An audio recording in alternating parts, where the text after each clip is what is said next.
Hola, soy la doctora Cristina Feingold, soy la responsable médica del Servicio de Endocrinología de la Unidad Asistencial César Milstein y en esta oportunidad nos vamos a referir a la epidemiología, diagnóstico y clasificación de la diabetes.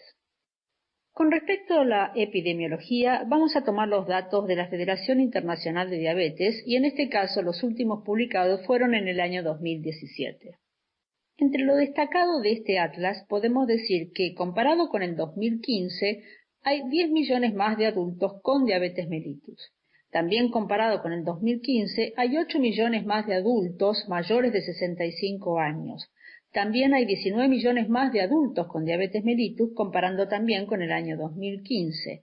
Y podemos decir también que cerca de 1 millón de niños y adolescentes padecen de diabetes tipo 1. Si nos posicionamos en el atlas del mundo, vemos que hoy por hoy tenemos 425 millones de personas con diabetes. En la progresión hacia el año 2045 se estima que va a haber 629 millones, lo cual da un aumento y un incremento muy importante del 48%. Esto es global, el crecimiento es importante en todo el mundo, pero si nos detenemos en lo que a nosotros en realidad nos interesa más, que sería el continente sudamericano, vemos que este incremento va a ser del 62%, muy por arriba de lo que sucede en América del Norte, que el incremento será del 35%, y si comparamos con Europa, el incremento va a ser del 16%.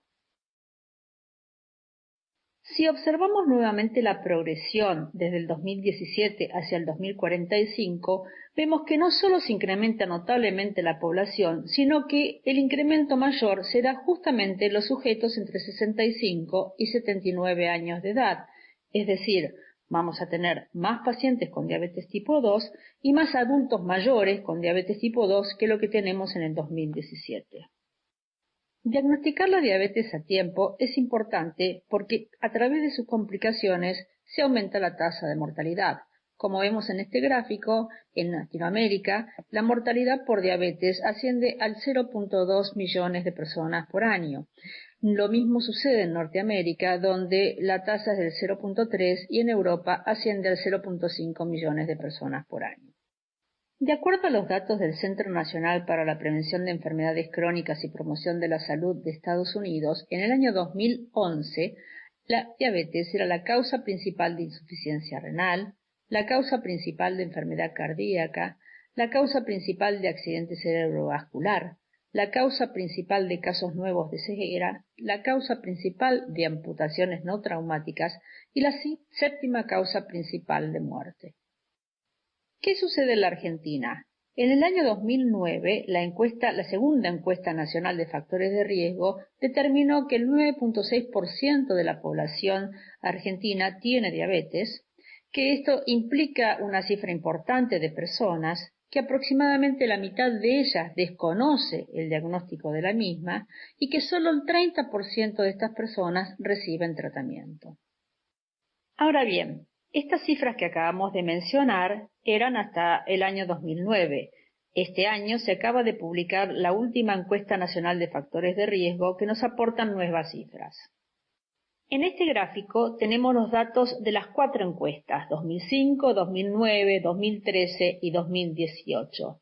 Vamos a ver primero lo que sucedió con sobrepeso y obesidad, que sin dudas van de la mano de diabetes. Vemos que el sobrepeso fue incrementándose, pero en el último año, en el 2018, hubo un discreto descenso con respecto a la encuesta del 2013, pero lo que lamentablemente aumentó fue el índice de obesidad, que pasó de 20.8 al 25.4%. Es decir, lejos de mejorar, estamos cada vez peor con respecto al tema de obesidad. ¿Y qué sucedió con diabetes? Bueno, como vemos, de la misma manera que la obesidad, la prevalencia de glucemia elevada se incrementó y pasó del 9.8, que fue la cifra que marcamos anteriormente, al 12.7%. De lo anterior entonces se desprende que es imprescindible diagnosticar la diabetes a tiempo, pero también tenemos que saber de qué tipo de diabetes estamos hablando. La interpretación fisiopatológica de la diabetes depende de si estamos frente a una carencia absoluta de insulina o si estamos frente a una falla secretoria con el desarrollo de insulinoresistencia a nivel del receptor. Entonces, la primera será la diabetes tipo 1 y la segunda sería la diabetes tipo 2. La clasificación entonces es diabetes tipo 1, que a su vez se subdivide en la autoinmune, que es la absolutamente más frecuente, pero también hay una idiopática que se da en algunos sujetos, sobre todo de origen asiático, en los cuales no hay autoinmunidad, pero se comportan como un diabético tipo 1, que ahora vamos a ver cuáles son las características de estos. La diabetes tipo 2 con predominio de la resistencia periférica aumentada o con predominio de defecto secretor. También tenemos los otros tipos específicos de diabetes, dentro de los que entran los defectos genéticos, entre los cuales el más conocido de todos son la diabetes tipo MODY, las endocrinopatías, como por ejemplo por Cushing, las inducidas por drogas, como por ejemplo por glucocorticoides, las causas genéticas, etc. Y fuera de estos tenemos la diabetes gestacional. Dada la prevalencia, lo más importante es diferenciar entre la diabetes tipo 1 y la diabetes tipo 2. Como dijimos antes, la diabetes tipo 1 es el 10% de la población total de pacientes con diabetes. Si vemos en la forma de inicio, en general el inicio es abrupto, ya que hay una destrucción masiva del páncreas, mientras que la diabetes tipo 2 el inicio es progresivo, silente y muchas veces lleva entre 5 y 10 años de evolución hasta el momento del diagnóstico. La insulina endógena en los diabéticos tipo 1 está baja o ausente, mientras que los tipo 2 está normal, aumentada o incluso disminuida en la etapa final. La cetosis es frecuente de verse en los pacientes diabéticos tipo 1 descompensados, mientras que es raro en los pacientes con diabetes tipo 2. La edad de inicio, en general, la diabetes tipo 1 se da en pacientes más jóvenes, aunque esto no es excluyente, y los pacientes con diabetes tipo 2 en su gran mayoría son adultos. La masa corporal, en general los diabéticos tipo 1 son delgados, aunque el fenotipo actual, cada vez la obesidad está haciendo estragos y tenemos fenotipos intermedios, y en la diabetes tipo 2 en general hay obesidad. También hay diferencias con respecto a la herencia, a la presencia de autoanticuerpos que por supuesto están presentes en los pacientes con diabetes tipo 1 y ausentes en los pacientes con diabetes tipo 2, y con respecto a las complicaciones, en general los pacientes con diabetes tipo 1 tienden a tener más complicaciones microvasculares, mientras que los pacientes con diabetes tipo 2 tienden a tener más complicaciones macrovasculares. Existen también otras formas de presentación que veremos a continuación. Uno de los más frecuentes es la diabetes tipo LADA, que viene de sus siglas en inglés, que significan diabetes autoinmune latente del adulto. Son pacientes en general adultos que no requieren de insulina desde el comienzo de la enfermedad, pero que tienen marcadores autoinmunes presentes y que progresan a la dependencia de insulina. Hay que tener cuidado de diferenciar este tipo de pacientes de aquellos pacientes con diabetes tipo 2 que después de muchos años de evolución ven disminuida su secreción pancreática y requieren para su tratamiento de insulina. La diferencia entre unos y otros es la presencia de anticuerpos. Otro tipo que se ve con relativa frecuencia, sobre todo en el último tiempo por el incremento de obesidad, es la diabetes tipo 1,5 o 3 para algunos autores. Y esto se trata de pacientes jóvenes que tienen anticuerpos presentes, es decir, serían diabetes tipo 1, pero tienen evidencia de insulinoresistencia, con signos clínicos de acantosis, obesidad central, antecedentes familiares, etc. Es decir, el fenotipo de la diabetes tipo 1 que mencionamos anteriormente está cambiando por la presencia de insulinoresistencia. Es así que entonces surge la idea de hacer una clasificación nueva de la diabetes que tenga en cuenta todos estos factores que estuvimos viendo. Y entonces en el año 2018 un grupo muy grande de autores en la revista Lancet publicó este trabajo donde propone nuevos subgrupos de diabetes en el adulto, basados en datos de 6 variables que analizaron. Las variables analizadas fueron índice de masa corporal, edad al inicio de la diabetes, estimación de la evaluación del modelo de homeostasis a través del índice OMA, función de la célula beta a través del OMA2B, resistencia a la insulina a través del OMA2IR, calculado con una calculadora de la Universidad de Oxford, y la presencia o ausencia de anticuerpos GADA. Es así que proponen 5 tipos diferentes de diabetes. el grado 1, que sería la diabetes autoinmune grave, con inicio temprano, índice de masa corporal relativamente bajo, control metabólico deficiente, deficiencia de insulina y presencia de anticuerpos GADA. El grupo 2, o diabetes severa insulino dependiente, con anticuerpos negativos, pero similares al grupo 1, es decir, sujetos jóvenes con índice de masa corporal relativamente bajo, baja secreción de insulina y pobre control metabólico. El grupo 3, o diabetes resistente a la insulina severa, tienen resistencia marcada a la insulina, con alto índice OMA2IR y alto índice de masa corporal. La diabetes el grupo 4, que sería la diabetes leve relacionada con la obesidad, son personas con obesidad pero sin marcada resistencia a la insulina, es decir, con un índice OMA2IR bajo, y el grupo 5 finalmente incluiría aquella diabetes relacionada con la edad, es decir, son pacientes mayores en edad que los otros grupos que mostraron de forma similar al grupo 4 trastornos metabólicos modestos. Como conclusión del trabajo, los autores dicen que los datos sugieren que la información combinada de algunas variables para el desarrollo de la diabetes es superior a la medición de un solo metabolito, es decir, la glucosa. Este estudio proporciona un primer paso hacia una estratificación más precisa y clínicamente útil. También allana el camino para ensayos aleatorios dirigidos a identificar pacientes con alteración de la secreción de insulina o alteración de la resistencia a la misma. Para finalizar, nos referiremos entonces a cómo establecemos el diagnóstico de esta patología. Para su diagnóstico contamos con una herramienta sumamente útil que es la glucemia, es decir, es un dato sencillo de hacer en el laboratorio.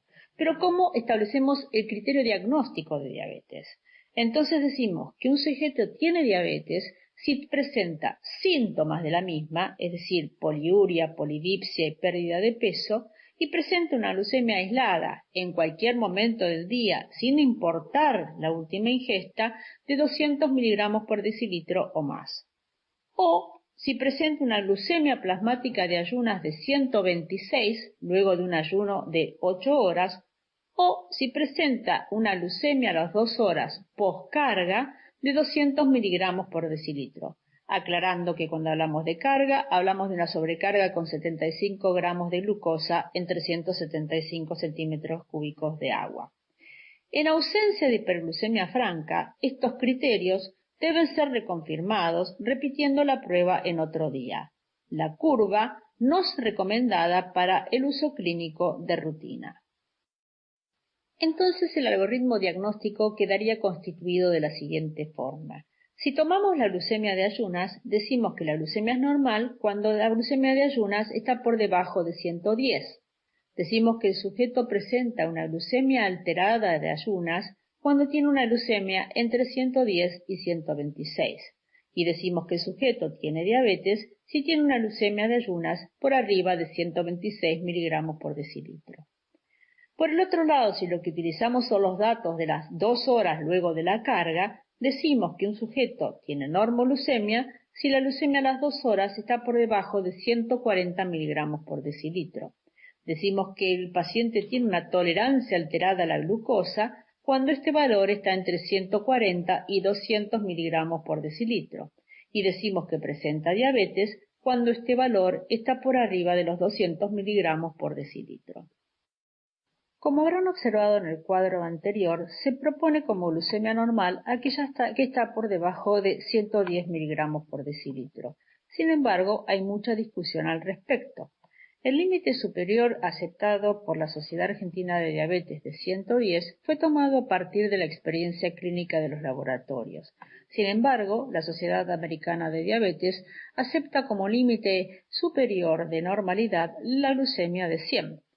De todas maneras, nosotros sabemos que no existe un umbral donde se incremente en forma aguda el riesgo de un evento clínico o metabólico.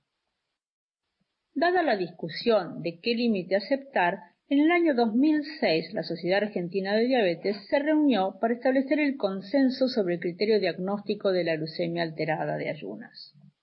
Es así que la Sociedad Argentina de Diabetes recomienda mantener el valor de corte original de la glucemia alterada de ayunas en 110 o 6.1 milimoles por litro en personas que no presenten factores de riesgo de diabetes. Sugerir el valor de 100 o 5.6 milimoles por litro en las personas que presenten factores de riesgo para diabetes.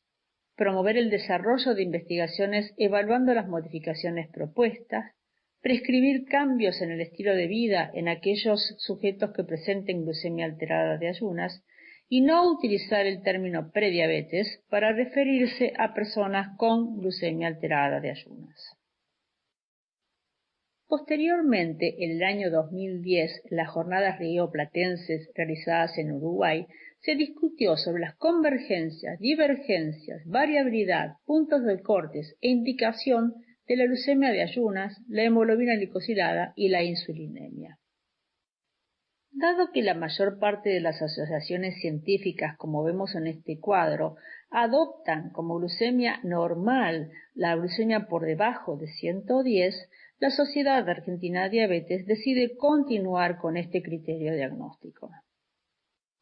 ¿Qué ventajas ofrece la determinación de la hemoglobina glicosilada sobre la glucemia de ayunas y la curva de tolerancia oral a la glucosa? Sabemos que esta está estandarizada y alineada con los criterios del DCCT y del UKPDS. La glucemia, no obstante, está menos estandarizada que la misma. Ofrece un mejor índice de exposición glucémica a lo largo del tiempo y también nos pone de aviso sobre el riesgo de complicaciones crónicas.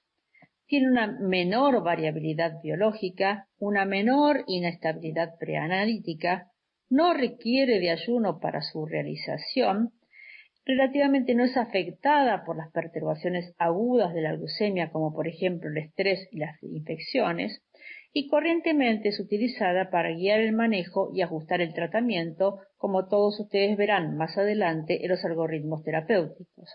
Si hablamos de la variabilidad en el día a día que mencionamos antes, la hemoglobina glicosilada tiene una variabilidad de 3.6%, mientras que la glucemia de ayunas tiene una variabilidad del 5.7% y la glucemia postprandial del 16.6%.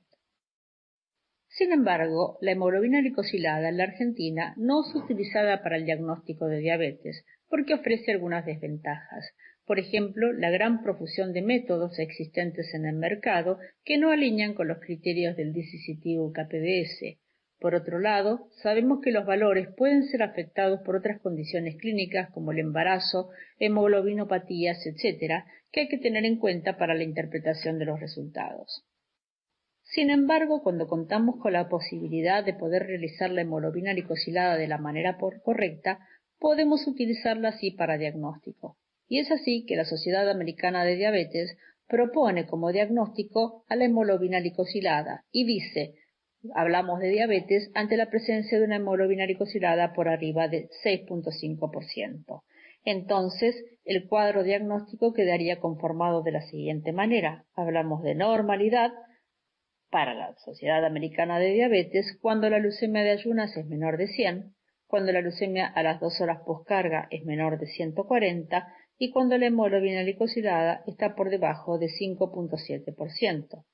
Hablamos de prediabetes, que engloba la glucemia alterada de ayunas y la tolerancia alterada a la glucosa, cuando la glucemia de ayunas está entre 100 y 125, cuando a las 2 horas está entre 140 y 199 y cuando la hemoglobina glicosilada está entre 5.7 y 6.4%. Y hablamos de diabetes cuando la glucemia de ayunas está por arriba de 126, a las 2 horas es por arriba de 200 y la hemoglobina glicosilada por arriba de 6.5%. Espero que este apretado resumen de la epidemiología, clasificación y diagnóstico de la diabetes haya sido de su agrado. Nada más, muchas gracias.